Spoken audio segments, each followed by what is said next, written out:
No, but Yeah. again, like I'm very particular about my calendar. Literally, like any meeting I take has a purpose and an agenda.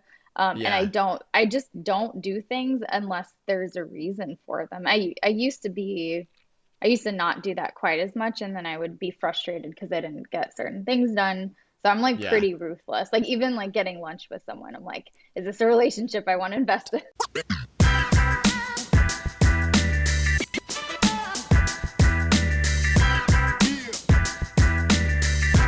I feel like Yeah. 3, 2, 1 is normal, but it's like 6, 5. That's Three, like two, one. I feel feels like that very would long. really, because I feel like the 3, 2, 1. You're right. It does sort of, but I also feel like the 3, 2, 1 would be like, okay, Too it's a fast. rush. Yeah. Yeah. But this one was the opposite. It was like 6, 5. Well, what I do a lot of times with Ray is I just push it and like we'll still be kind of chatting about like, hey, what are we going to talk about? Because the problem I found is that I don't Hmm. know. Sometimes we start talking about stuff and I'm like, oh, damn it. Like that would have been good content. We missed the Oh beginning of it. yeah. So, I mean, Kia and I literally talk usually for at least an hour before recording the podcast. And then sometimes I'm like, don't say that. Like, say it on the podcast because I need to like right. hear this for the first time there. Yeah. Well, thanks for joining me and co-hosting today. Really appreciate it. Yeah, I'm so excited to be here. Awesome. Well, plus it's cool, I think, because now I mean, you guys, what episode are you on for the Aphrodite podcast? I think 11. Man, you guys are catching up real quick. Like, Yeah. you're doing like two or three per week now or something? Oh no, definitely not. So we used to do so our initial goal was to do just 15 in a year, and that was I like, remember. one per month plus a little. And you were like, you should do more. And then Key and I chatted and we were like, okay, well, let's try to do more. And if it's too much, then we won't go with it. So we've been doing one a week for a couple months now. And we Has it just really been that decided, long? yeah, I mean, we started in January or the end of Oh, January. okay. So yeah. Time I can't keep track of. To I me, I can't either. well, it felt like you guys have been only doing it for like a month. It feels like Ray and I've been doing ours for maybe two or three, but I looked the other day and I saw you were like, you guys are so good at social media and you're like, hey, we're recording episode 11. And I was like, oh, Jesus. But that's awesome. Yeah, yeah, It's been it's fun to been listen to. fun. Well, Yeah, that's it's cool. really fun. I feel like it's so new, something that neither of us have done before, but I don't know. I like it. It's fun just to hang out with her and have these kind of like focused talks. And we do it anyway, Yeah. but it's like a little different. Like no phones are around. It's just, Oh, having these right. conversations. So Well, very no cool. distractions. Well, Yeah. so, I know where this isn't like we're co-hosting and we're gonna have some conversations, but I I would be cool like just to talk a little bit about what you've got going on. So first of all, I don't even know if your name. It's Emmy Knight. My Emmy name. Knight's on the Oh show. yeah. Yeah, And me. that's probably a good one to start with. Yeah. Um, Everyone's like, who is this bitch? well, perfect. Oh, that's what I love. When we met, we had kind of a podcast sort of dinner the other night or whatever. And Yeah. one of the things that I appreciated that you said, and I'm just gonna say, especially I appreciate it coming from a female, is that you said you like how it was like not PC and that we Hmm. just talk shit. And I was like, great, because like we definitely do that, and it's good to hear not just from like one of the bros or whatever, but like a friend and a real lady. So that was good to hear. But but yeah, so obviously I already lost track, but yeah, we had dinner the other night. It was good catching up. I don't know where I was going with that. Yeah, no, it was awesome. I feel like, listening to your podcast just feels like I'm hanging out with coworkers and it makes me feel less alone when I'm doing work and I'm like, oh, my friends are just in the background talking Yeah. shit and I'm like learning some random things. And I'm like, yeah, Well, avocado crisis, like all these random things. I'm like, dude, yeah. we're gonna continue on that avocado thing. I keep getting more. Like I think it's like when you like see you buy a white car and then all you see is white cars or whatever. It's like we Yeah, started talking about avocados and now it's like I see news about you can't avocados all the unsee time. it. Yeah. Yeah, totally. But so I love that you said that. We actually stole the. You were like, I started putting it in the description and titles of things, which was like the number one podcast for designers for background noise or white noise or Oh my something God, like I that. love that. Yeah, yeah, Well, and I love that you said that. And I was actually, it was one of the things I wanted to kind of catch up with you about because, you and I have known each other for, I don't know, like eight-ish years. I That's a real know. guess. I think 8 years Yeah. is about I right. think, yeah, 2015. Okay. So So 7. 7. Yeah. Yeah. Well, and I've got, I'm super stoked we stayed in touch as you moved to California, moved to New York, we've been all over the place, worked with a lot of, different people and different types of companies. And And you were now my you're, manager. I feel like people should know. That's how we yeah, met. You hired yeah, me. right. Well, yeah.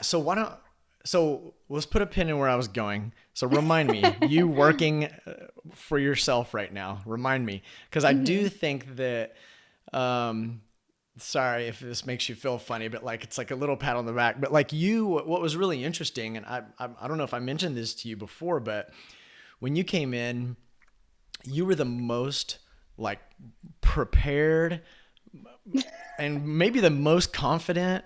Like there was something Really? like, oh yeah, I don't know if I've told you this, but the salary you asked for was like 20,000 over what I was prepared to like offer anybody at that time because we were just such a new, young, small company, and it was kind of like, we hmm weren't up to like market rates or anything like that yet. hmm It's just the reality, but you were like, this is what I want, and I was like,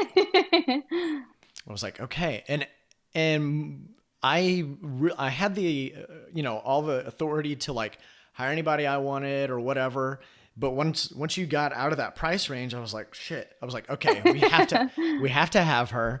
And I don't know if it was awkward at the time, but I was like, I basically made you come and interview again with our CEO With because I was like, Scott, yeah. dude, we've got to have her. And then I mean, like you basically did the same, interview, and he was like, yep, we can give her that much. Aw. And I was like, fuck yeah. Oh So my God.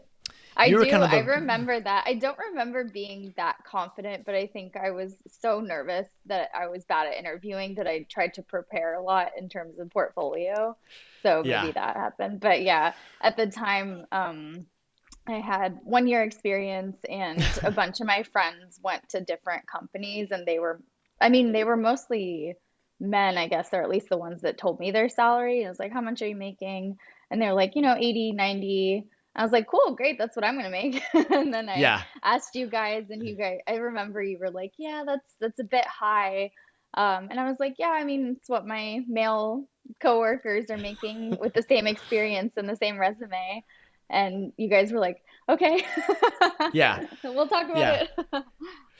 No, that was awesome. And the thing is, like you really backed it up. So it wasn't just like, I don't remember you saying that. I think that was maybe you just said what you needed to It was make, and in you the were. room. I remember sweating. I was like, you're an idiot. Don't say this. But I was like, well, men are making it, so Oh, I you can make did it say that? too. I don't remember I that, did. but I well, did, yeah. good for you, I because mean, that's my husband at the time had literally the same resume. Like he literally worked at the same company. We went to the same college. Like everything was the same. And uh he huh. worked at a comparable company called Oven Bits, and Oh it was, right. startup. And he asked for 80, and they're like, yeah, no problem. Like, sure. Nice. They had that part figured out, I guess. Yeah, but they But didn't last anyway, very long. well, it's the life of building a company. But uh but so since then, and I liked, another thing kind of maybe that made you seem so confident, like you kind of, I don't maybe we just know each other too well now, but you kind of had this sort of quiet demeanor. Like you were like, you knew what you were doing, you had opinions, and Mhm. you weren't all bubbly, or that may sound, that's not supposed to sound weird, but I mean, you weren't Yeah. like, you just kind of were like, hey, I'm doing my thing. And like, so sometimes maybe that appeared as like confidence, even though maybe like you've told me like at times, you told me one time that when you saw my profile on LinkedIn, you thought like I looked like I was going to be like an arrogant like Intimidating. asshole or something like that. Yeah, yeah, Oh. probably intimidating. I just made up the rest of that, but I think which I felt like when I vaguely remember because it was so long ago, but I was like, oh, he looks like, I'd be like a little scared to present to him or something. which But is then I met you and I was crazy. like, oh, Yeah, he's so nice. Yeah. he's so nice. He didn't even know what he's talking about. But so we've remained friends. You've worked at some really big, big named companies. I won't mention anything unless you want to, but you've had a lot of cool experience, and now you're doing your own thing. Well, not only Mhm. are you doing your own thing, but now you have a startup with Kia, Mhm. and so I thought it'd be interesting because what made me even start this part of the conversation was the fact that you said like when you're working alone, you'll play our podcast, and it sounds like people are Mhm. there, and so Yeah. I just thought that would be interesting because what I know of you, and I even wrote it up here, and I think you were making a joke or whatever, but you're like, I don't know if it's the right word, but like in my eyes, you're kind of a perfectionist, Mhm. which is great. And it sounds like you and I had a conversation recently where you Mhm. recognize that you have to kind of control that, or else it can consume all of your time when you have to like. Especially, I think it probably has been the most. You probably had to recognize that because you're building this product versus like doing Mhm. client work. Um, but I thought Yeah. it'd be interesting. Like, so what is it? How have you acclimated to, you know, working alone versus like in some of these bigger companies that you were previously at? You Or is it like mean really no just big in difference? general or just with the perfectionism thing? Well, yeah, I kind of bundled those things up, but I mean, I think Mhm. just in general, you know, Yeah. I mean, so yeah, I guess for 6 years or so, or more, I was working, like everyone else, going to work, had friends at work, like coffee chats, and then go to your desk and get some work done. And I love being in the office with people. So, I definitely, when I started freelancing, it was weird to not have people right next to me that I could tap on the shoulder and get yeah, like creative. I mean, we talked about this the other day, but just having someone to show things to and be like, "What do you think? Like, does this work? What do you think of this color, this font, things like that." yeah, And then the other piece that I was really missing is just talking about nothing, honestly. Like, not even needing those like deep conversations, but just like, "Hey, dude, like, what'd you do yesterday? Like, how was your day?" Like, I talk to my dog, so it's different. a little And she's different. like, "Okay, Mom." Yeah, she doesn't really say much back. She just stares at me. She's like, I'm Um, really just trying to take a nap right now, please. yeah, exactly. And yeah, I think for me, everyone's like, "Oh, just go to a coffee shop." And I just cannot, Mm, like I'm kind of a baby with noise and just like anything, and I need a big monitor and I need it to be, quiet, and I need to be playing Friends in the background or like something very yeah, specific for me to like get in the zone. So when I go to coffee shops, I just assume I'm not going to get anything done because it's like a little screen, there's like people yeah. running around, and I don't know, easily distracted, I guess. I think designing in a coffee shop's pretty hard. Like, I don't have to have a giant screen. It definitely helps though. But then it's like, do you Yeah. pull out your mouse and like get everything plugged Right. up? And then I the don't know. table I've sometimes is like this big. Yeah, Sorry, yeah, my cup wasn't it for this sure. big. Well, right, but then yeah, you have your cup on the table too, and it's like I've never found that to be the best experience for actually being productive. I have found it to be a good experience for like socializing though, which doesn't get a I lot done know. always. Exactly. I mean, like Kia and I try to go once a week to a coffee shop, but it's like brainstorming sessions. Uh huh. So it's very much like get out a piece of paper and sketch and not like Oh let's, yeah, do minute like details in Figma. right. Well, that's cool. So you, how long have you been doing your own thing now? I think like 2 years. I have to check my LinkedIn. Let me see. That seems I have about no right. sense of time. I'm like, yeah, I started a month ago. Absolutely not. Yeah. Well, that Um, sounds about right, or maybe a little bit longer, because I know when I found out you were coming back to Dallas, t- I was like, 2 years, 2 months, it says. all right, that sounds exactly right. Because I was like, yeah, come join me. And you're like, I'm doing my own thing, which that was wise.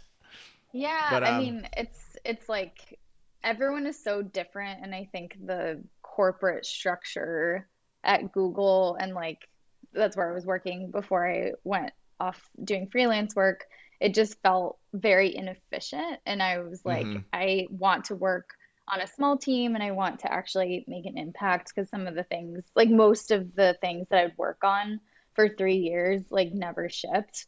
But they were Oh great yeah. ideas, and it was just, it wasn't That's kind for, of painful though. yeah, and like one idea that I like concepted my first month, like literally they announced it the day I left, which was 3 years. And I was like, I'm like not patient enough for this. Like I need to Yeah. move faster. And I've always liked just a really fast-paced working environment. And it was too slow. There are so many people that were just like fine doing nothing. And I'm sure you've Ugh, heard yeah. stories of engineers at Google working 1 or 2 hours a day now during the pandemic. And it's like, I mean, it was nice that it wasn't stressful, but I was like, I can't. This is too slow, too Yeah, that dysfunctional. everybody's got to be on the same page for that to make sense. But I thought it was because they were so efficient. 1 hour of work was like 1 week. Partially. Oh, okay. No, we did a long time ago. We had a developer, and he was a great friend, but he was that guy that was like, he was like, well, dude, I only have to work 3 hours a day to get like basically a week's worth of work done. And you're like, Yeah, that's yeah. first of all, that's not true. But secondly, if it was, imagine how much you could get done if you worked 6 hours a day. He was like, that's not what I want to do.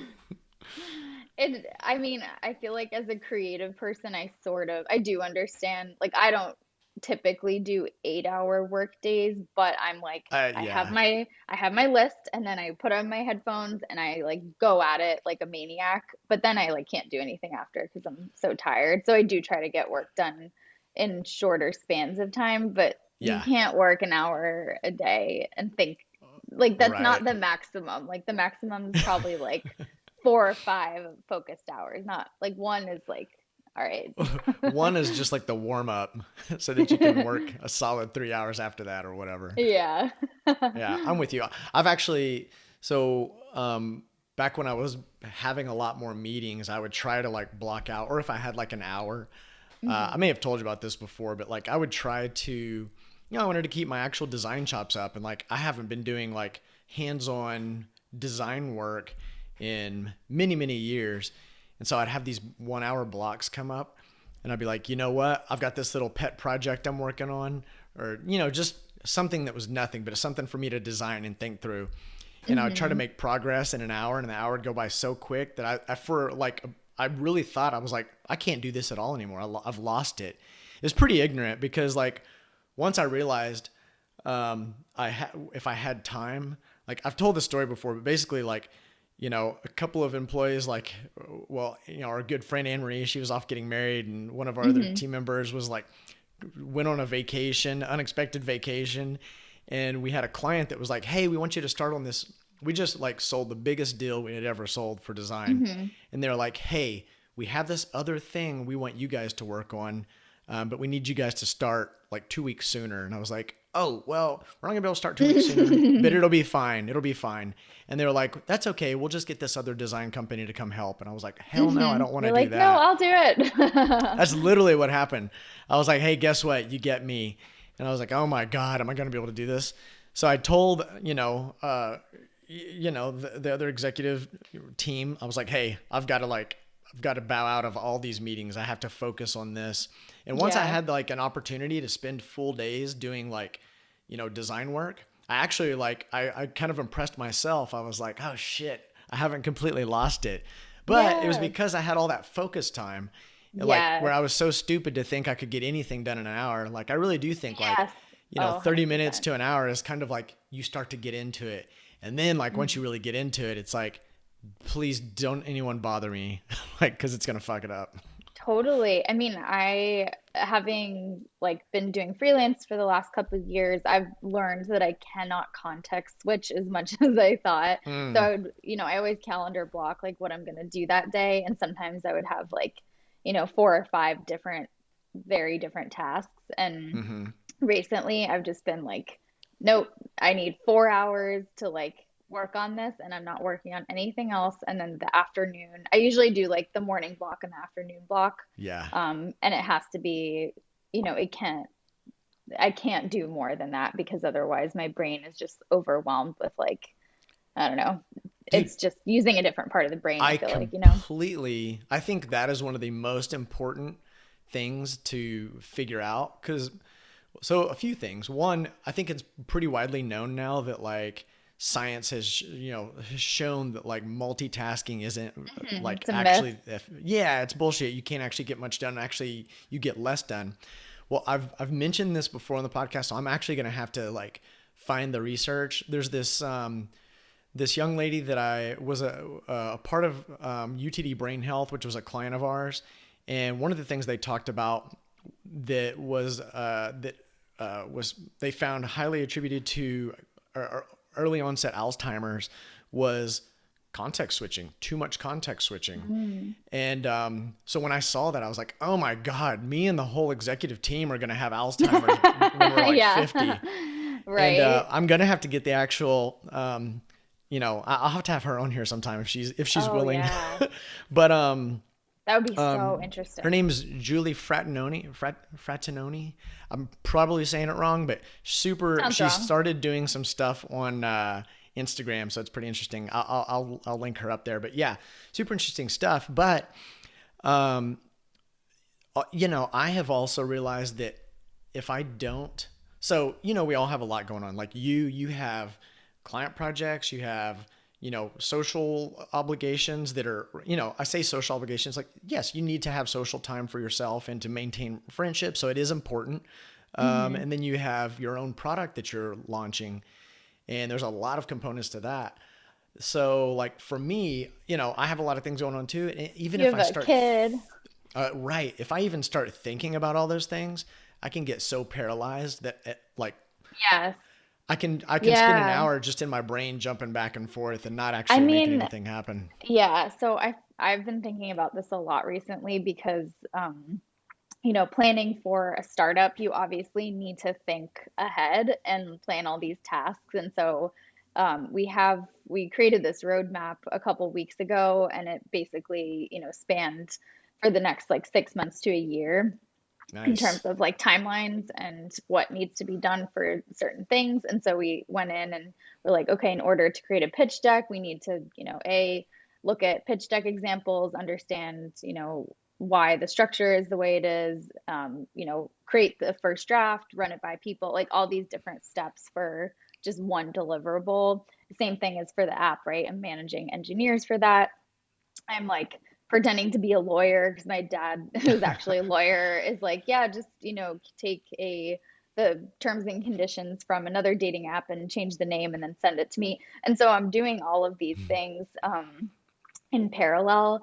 And every time I open the roadmap, I like want to cry because it's a lot. But what I've been doing Yeah. is I have this whiteboard, and every day I just, well, first of all, we do weekly priorities. So each week, he and I sit down, talk about our feelings for about 2 hours, and then we talk about priorities for the next week. And it's based on the feelings usually, right? If something feels overwhelming, we try to cut down on Hmm. it, etc. And now every evening, I write down my tasks on a big whiteboard in my apartment for the following day. And then I like hyper focus on these are like, it's usually about 5 tasks. I don't try to get like more Okay. specific. Yeah. Yeah. Sometimes it's like answer an email, which is a quick thing. Wait, but did you Um, say you write down the tasks for the next day? yeah. So Okay. Gotcha. it's kind of like it sinks in at night a little bit. And then when you wake up in the morning, you can, or not you, You're I can kind of see it. already prepared. Yeah. Yeah, exactly. And I think yeah, it's helpful for me because I'm like, okay, I don't have to think about the 10,000 other things on that roadmap. I know because we had the priorities meeting for the week that this is what I need to be working on today. Yeah. Um, and that gives me a little bit more ability to focus on the tasks that I'm doing and not have my brain go off and be like, is that the right thing to work on? Like, da, da, da. It's like we Yeah. vetted this multiple times, but Kia and I still start every meeting with, is this the right thing to be working on? Which is helpful It's because so hard. sometimes we catch it and we're like, yeah, it's not. Yeah. That's so hard to do. Like, because I mean, it seems like it's easy to say like this is like this type of stuff you would hear like these like accomplished speakers or something say like you have to do this and you're like yeah, yeah, yeah. Hmm. But then like every Hmm. day when you're like your brain knows there's still all this other shit and Hmm. you're kind of it's hard for it not to sort of creep in and be like should I just bang out those emails real quick or should I just Yeah. do this Let me or get ahead of the week. Yeah. yeah, Yeah. totally. And then like it just ends up fucking you because you're like, I should have just been purely focused on the thing on the plan. And I guess there's instances where I guess oh tell me, do Well, you things change, right? Like you almost right, need to have flexibility as part of the structure, which is, right, and not get too attached and too tied to things. So, like for instance, yesterday, so I block out my whole calendar in chunks the week before, knowing that it will change. But like yesterday, I had a client meeting that was scheduled for an hour and it went double that. And then I had some appointments that were canceled. There were just like a bunch of things that changed. And I was right. like, all right, like I need to be flexible and change my calendar and not just be like, oh my God, like I didn't get all these things done. It's like, okay, well, that's life. It's gonna happen, right? Yeah. And then I So begged you to meet with me and you're like, "Oh, I guess I won't have lunch." Fine. no, that was I agreed to that before all of this shit went Oh, right, down. right. Okay, cool. No, but Yeah. again, like I'm very particular about my calendar. Literally, like any meeting I take has a purpose and an agenda. And Yeah. I just don't do things unless there's a reason for them. I used to not do that quite as much, and then I would be frustrated because I didn't get certain things done. So I'm like Yeah. pretty ruthless. Like even like getting lunch with someone, I'm like, is this a relationship I want to invest in? Oh my Like, God. That specifically, I love that you said that. I don't think I've mentioned this on the podcast, but there's this guy named Francis Mallman, and he's like this prolific chef, and he was on the first season of a show called A Chef's Table. Have you ever heard of that on yeah, Netflix? yeah, I've seen it. Okay, you probably saw this guy. So he's the one who he basically one of the funny things was that he like smuggled all these potatoes across in an airplane across the country or something.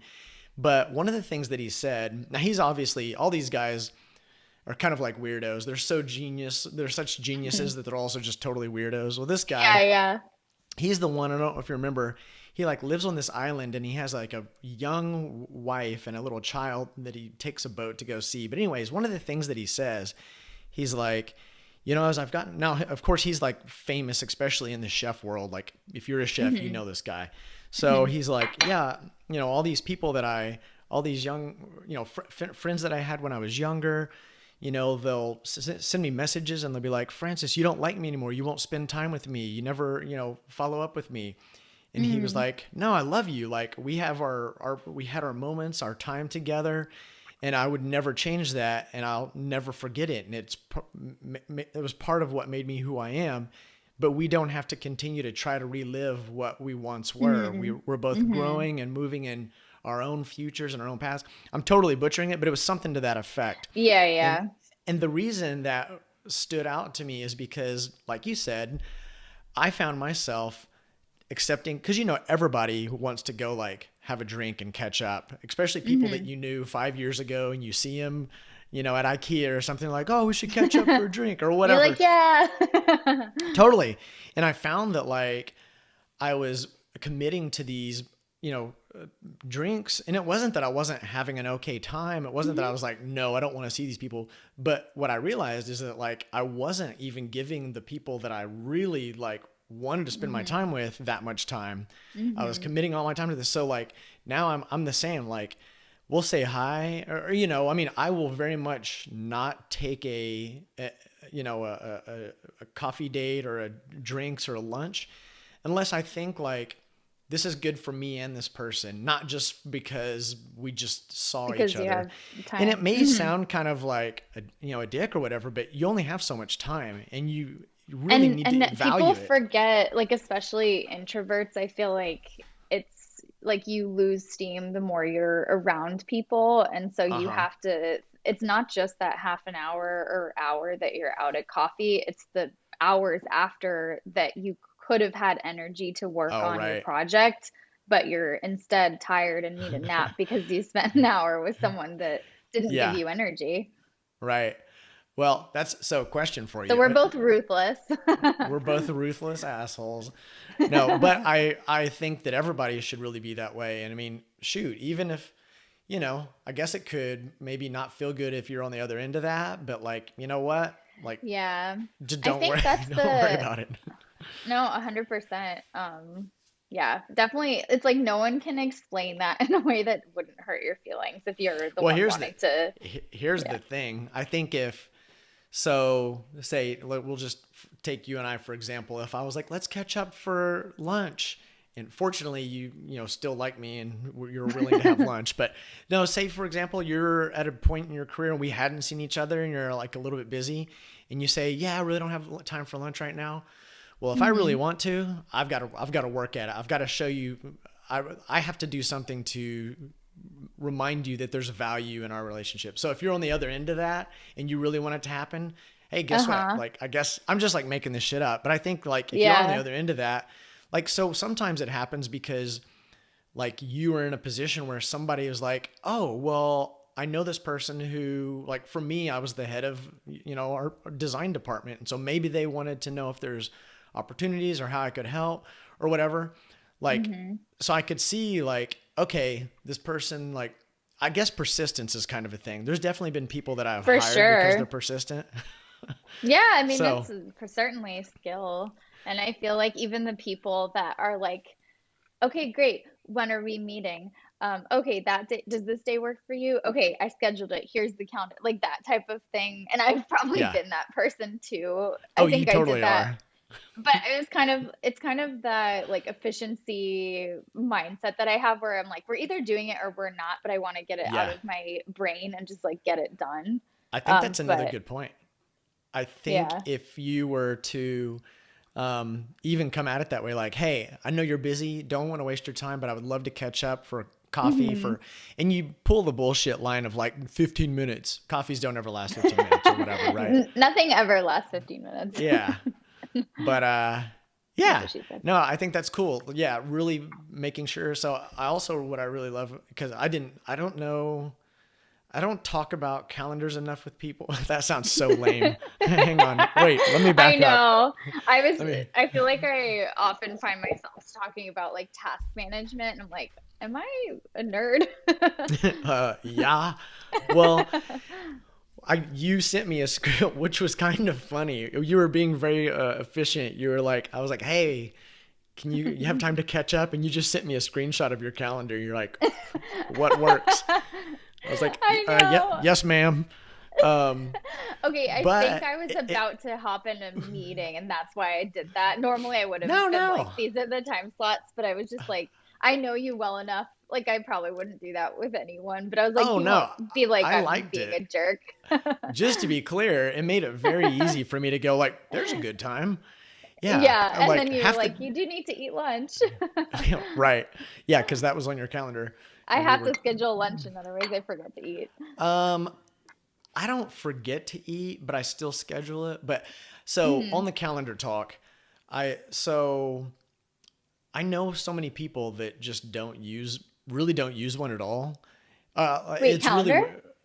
well, yeah, or they don't really use it like to like block out their time, Mm. They just use it for and meetings. right. And so Yeah. one of the things that I've even mentioned is like, I know that I can get to the end of the week and be like, I don't even know what the fuck I did this week. Like, I Hmm. can't think. I know I know I did this, but how does this fill up all these days? And so, Hmm. like, one of the reasons, and I'll even retroactively, unless I wait too long and forget, but I'll even retroactively go in and put like what I did, and I'll even add the person to it. Yeah. Like, so if you and I just, uh, you know, if I just sent you a text and I was like, "Hey, can you catch up real quick?" and we both had time, we'd meet, and then I would even, you know, in some instances, I would even like invite you to it after the fact, and people are like, "Why did you invite me to that?" I was like, They're "I like, was just, that on purpose? Yeah. yeah, I just figured like you might want that on your calendar or whatever."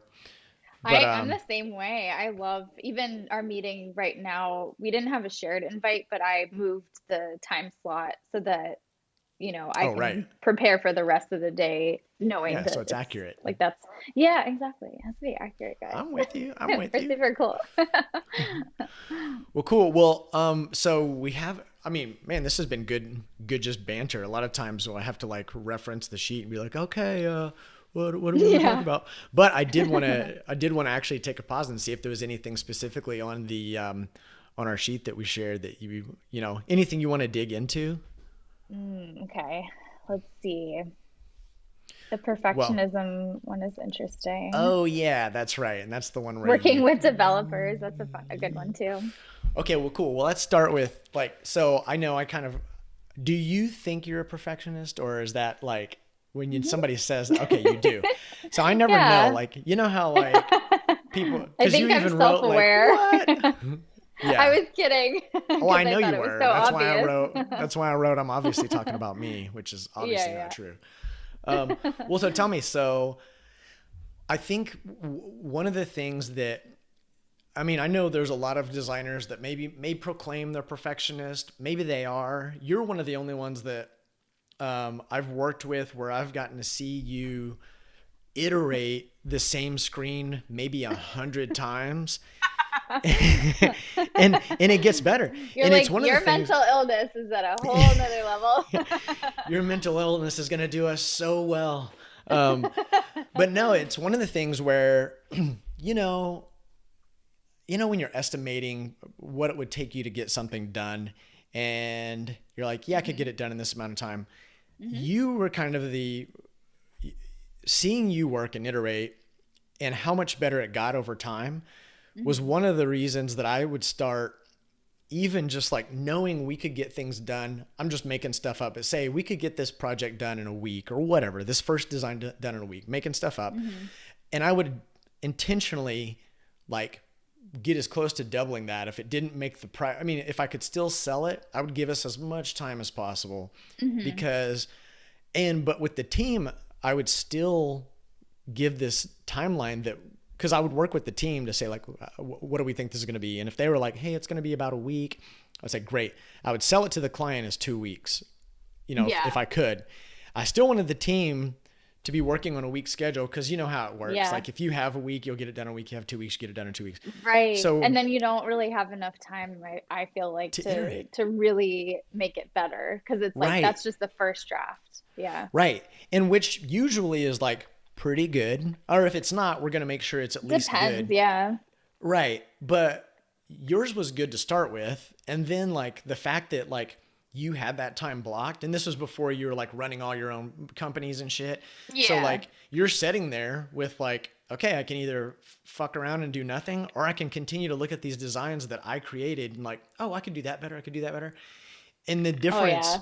in seeing how much better it got was just to me, I was like, oh my God, it went from like really good to like, front of the app store level good or whatever. So, Oh. it's true though, but like the reason it got there is because you actually had the time to continue to perfect it. Hmm. And so I do think there's value in that. But it makes me also wonder now that you're working on your own app, and I know we kind of touched on this, but like, how have you how have you managed that? Well, I guess tell me one, how has that being a perfectionist worked when you were working for other companies? And Hmm. then now that you're doing your own thing, not only your own consultancy, but also like your own product, Hmm. how's it been managing that? Yeah, that's a great question. I feel like the word perfectionist has gotten a really bad rap, and everyone's like, you should Sure. really try to like be better, and like it's okay, like done is better than perfect, and blah blah blah. I'm like, yeah, but like being lazy is not great either, and like I don't like sloppy work, so I would say being a perfectionist obviously has its cons in terms of feeling like it's never good enough and that it can always be better. But on Mm-hmm. the other hand, I do feel like that approach has gotten great results, and I feel really proud of the work that I do because it has been thought through. And Uh-huh. so it's tricky because when I'm actually doing it, sometimes it feels like, I don't know, it feels like I have to work a lot faster to get the like high to meet the high bar that I've set. Mm-hmm. Um, because I mean, it's not like people can wait like way longer to get the mock just because you have issues.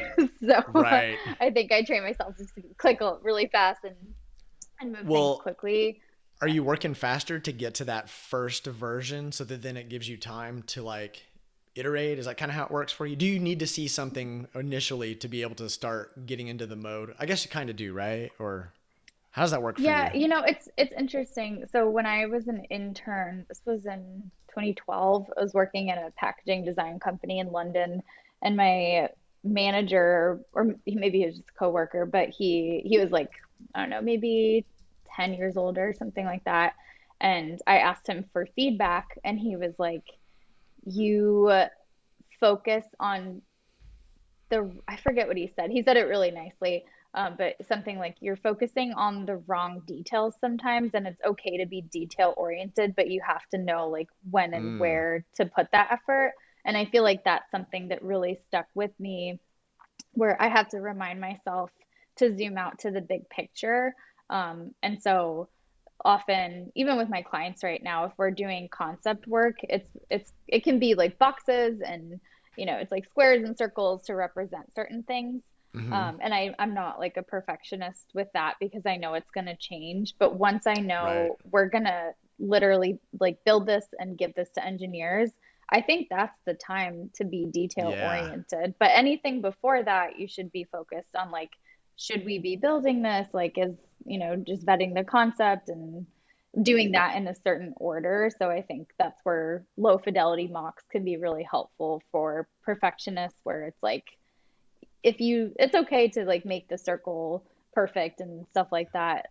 Don't spend too much time on it, but but the time to really be a perfectionist, I think, is when you're going to build something. Yeah. And I Yeah. see Kind of this those especially with final. MVPs. It's like I understand it's minimal viable product, right? So it has to be the simplest it can be. But if it's going to be so simple, if it's literally a word and a button, do it right. Spend Yeah. 2 or 3 more seconds making it centered and like not sloppy. So I don't Yeah. know. Well, This is I like think a very unpopular. I feel like the whole UX industry is like, yeah, just like do your thing and yeah, like make it scrappy. I'm like, you can make it scrappy, but then like don't waste people's time with like ugly things and I don't totally. know, Well, things that don't work. I'm so with you. I think that the people have forgotten. So when we say like minimum viable solution, it's like people. So that word or that term, I think, gets used in a lot of different ways, and I think a lot of people, think of it as a prototype almost. Like a prototype doesn't, like a prototype can look like shit. A prototype honestly barely needs a designer, right? Because it's like it needs to know that it can function. Now, obviously, there's design decisions, but once you're actually building a product and there's the value of like this actual experience, part of the experience is actually It is. Yeah. how it makes you feel, how it looks, if it looks Hmm. I mean, Yes. there have been apps that I know of like are functionally really good. Oh, there's one that I use. Shout out to Maelstrom. It's this mail app that I use, and it helps me. It's like for me, it's the thing that helps me manage my email the best. But it sucks as far as design. It's like one of those. It's one of those Yeah, apps where I'm like, okay, one day I want to try and like buy this from them or I partner up with them to know. make it pretty. Or But just like beg them to fix it. yeah, but then the other side of that is there's apps where I don't feel like I trust it because it looks so shitty, or it's just like not a thing you want to incorporate into your daily life. Exactly. It doesn't have a good Yeah. experience. So it's not like there's a term we used to use called consumer grade. It's like, is this a consumer grade experience? And Yeah. if you just want to like get something out there and like, I don't know, I think when it comes to being the design, so when we use this whole like MVP and Scrappy, it's like Hmm. each person has what they contribute to the Their version MVP. of Scrappy. Well, there's Oh, their okay. version of Yeah. Scrappy. Well, that's true too. Like Scrappy shouldn't be that the product looks scrappy. It's that you are scrappy in terms of how you go about Yes. putting out this great product. Hmm. But kind of what I was sort of getting at there is like there's the engineers and they're kind of like, yeah, they may have to refactor some stuff or whatever, but their part functions and it should function how you think it should. And yeah, there's always bugs, but it shouldn't just be a piece of shit in terms of Hmm. functionality. But then Hmm. there's the design part of it where you're thinking about the user journey, the flow experience, and like yeah, you can be scrappy in terms of how you get there, but the presentation of what you deliver shouldn't be Yeah. you shouldn't have to like give an excuse like whenever you're like, Yeah, it's well, this well, sucks, yeah, it's but like if you are scrappy and then your final app has like 5 pages and it's the simplest thing in the world, like make those 5 pages, like spend the extra 2 minutes as the engineer to make sure that the font was correct or like all the oh little yeah. things that you're like, oh, it's fine, like it doesn't matter. I'm like, I think obviously not always, but I do think it does matter. And like the feedback that you're gonna get is like about it doesn't feel like trustworthy or like oh this bug is not working like things, and if that's not Well, the right. feedback you're looking for, then it's kind of Exactly. a waste of time because people will focus on those things if you didn't do it right. Man, that is a great point. That's a great point. It's not giving you, yeah, especially if you already know, like, yeah, we're going to redo this, you know, and then that's the feedback you get. You're like, God, we just wasted all that. We wasted the ability to get feedback on what mattered on shit that was like surface level that we should have, tried to just improve if we already knew it in the first place. Cause, and Yeah. that's like that first, what is it? What's the term? First impression. Like, yeah, Hmm. you get that first impression and somebody's like, this is badass, and I know I've That's used true. apps in the past Yeah. where the functionality was not as, it didn't have as much functionality, but it was just so beautifully done that you're like, Hmm. God, I love this. I love this app. It's so beautiful and I want to Yeah, use it. And then when they have time to actually like improve it and make it better, you're you're like, like all willing to right, give it a second shot. Yeah, it's totally. interesting. I mean, obviously we've been talking a lot about like the visual design, but it does need to be functional too. Otherwise, no beautiful app design is gonna like make Oh, someone right. use it. But but I think that Yeah, one's we just obvious. you download the app and it's just a screenshot, a beautiful screenshot. Like this doesn't do Yeah. anything. So, um, okay, so what are some of the like? I don't know. I think because I think you in your unique case and like there's definitely other people that I think probably go through some of the same shit. What do you think some of the is there anything and I'm kind of putting you on the spot. Is there like one or two things maybe that have like kind of helped you the most in terms of like, you know, uh, managing your time and being a perfectionist? Yeah, I mean, I think I got in a habit at Google, or I guess just over the course of working at different companies, I would realize that somebody would tell me, this is the design task, and then I guess like it's not that I wouldn't question it, but I was just like, okay, my job as a designer, I'm gonna go like do the best job I can with that task. And Mm-hmm. then doing that for years, or I guess probably a few years into that, I was like, huh, like I keep doing what they say, but then things change, and it's Right. not that, obviously you're gonna have iterations with anything, but it felt like the requirements were changing or the concept was changing. And so then I kept getting further out with like my response to, hey, can you do this? And so I started asking, like, why? Like, what? Not in a Oh, right. jerky way, but Yeah. just Yeah. like, yeah, like, what problem are we trying to solve? Is this the best way to solve it? Like, sometimes people will jump to, like, okay, we need an app. And then, when I was 23, I would be like, cool, I'm going to make you an app. And now that I'm 31, I'm like, why do you think you need an app at Yeah. all? Like, what is the problem you're trying to solve? And maybe there are different ways or better ways to solve it. Maybe whatever responsive website makes more sense in certain cases. So Uh huh. I feel like I ask a lot more questions as to why we're trying to do something and buy in and like understand who we're designing for and answer all of these high level questions before making a single design. Yeah. Um, yeah, and I think I got in like a little bit of a bad habit at Google of doing that too much and then not designing because I was like, well, I'm not going to design until you tell me what we're doing. And they were like, well, we need your designs in order to figure out what we're doing. And I was Oh, like, well, right. that doesn't make sense. But now that I'm doing my own startup, I really understand and empathize with the non-designers a bit more, because for me it's always in my head of like, okay, I can make that mock in 3 minutes, right? It's so easy. It's Right. just text and colors and sizes. But the hard part is figuring out what needs to be there to begin with. But Yeah. now that I'm doing my own app, I'm like, yeah, it actually is really helpful to make something and then my engineers build it and then I play with it. And I'm like, oh, actually, no, this is, it's just something that you wouldn't necessarily catch. And so it is I get it. helpful. It is very helpful to have like a prototype to play with. Yeah, or even just something to look at. Like, I mean, there's been times where I've, working with some teams where we'll have some email going back and forth, and they're kind of like, we're kind of talking about what the requirements are. And I feel like the information I'm getting from them, I'm like, yeah, I don't feel like that's enough. And so I'll kind of take what they said and I'll just like kind of sling it together on like a quick little mock up that, still looks nice or whatever. And then once they see that, then it's like, oh, well, Yeah. it still needs this, this, and this. And I'm like, cool.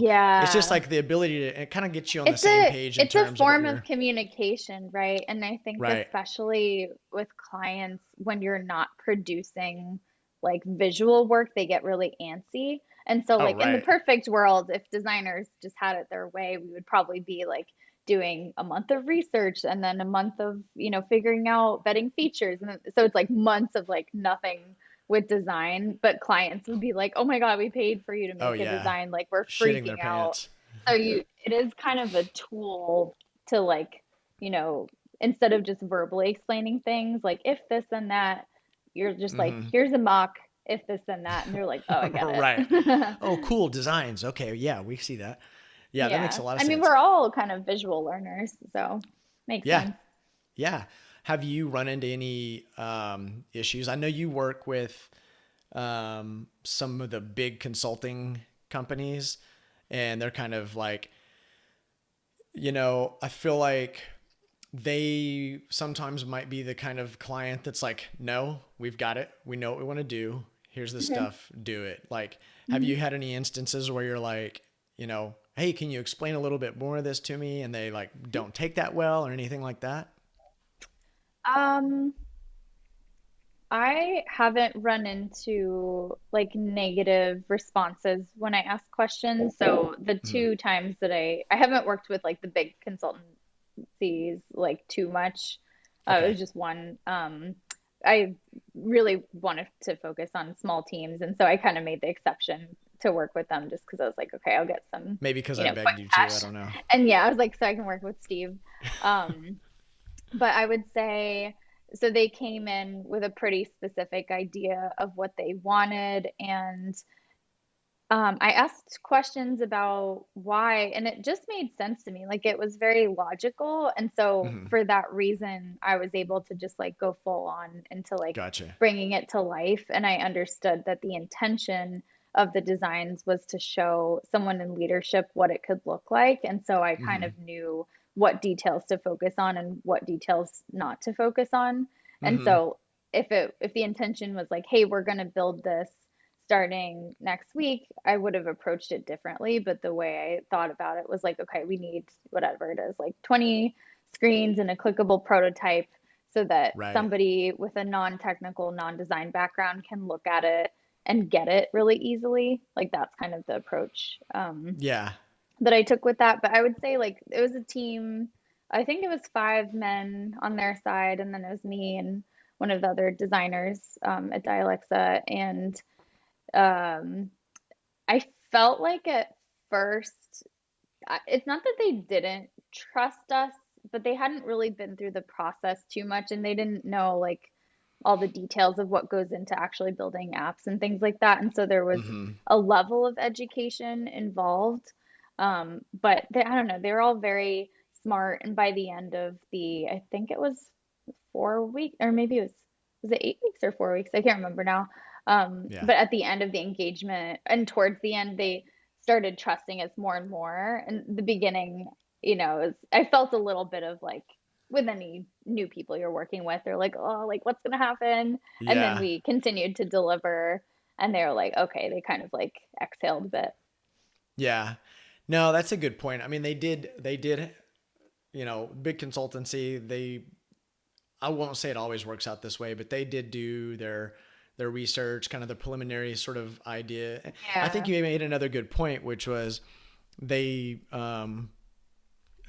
your point of contact told you, it was like, this is to get buy-in from another, from somebody who's going to give us the budget to build this.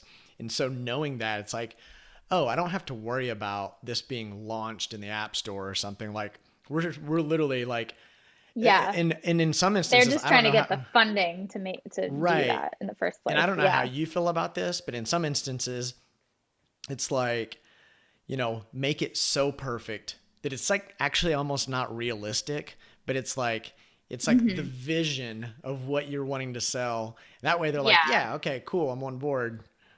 I mean, I feel like every project or even just like by the week when you're trying to figure out the priorities, it's important to remember what the use of the design is. And Hmm. so even yesterday with my clients, they were like, okay, we need high fidelity mocks, and all this stuff. And I was like, okay, what's the intention? Are we using this? Because the last round of designs we just did for research, we just showed our screen and asked them what they thought. And then we talked about it further and we were like, oh, we actually want to build this. But we also, and because we wanted to build it, that meant we had to strip out like half of the things we were talking about. Mm. That's why that meeting yesterday went longer, but it was good. Yeah. But anyway, it's like the initial ask of a client or just any person that's not a designer. Sometimes or often they probably think it's helpful to be more specific about what they want. So they say, hey, I need, a full, like, high fidelity prototype. It needs to be XYZ, but it's really good. It's a good habit to ask them what you're going to be using this for so that you Hmm. can know to spend time on the right details and like what not to. So I think that's just like a good habit. And you can also use that when they're giving feedback. If they're like, oh, let's do a slider here that does this.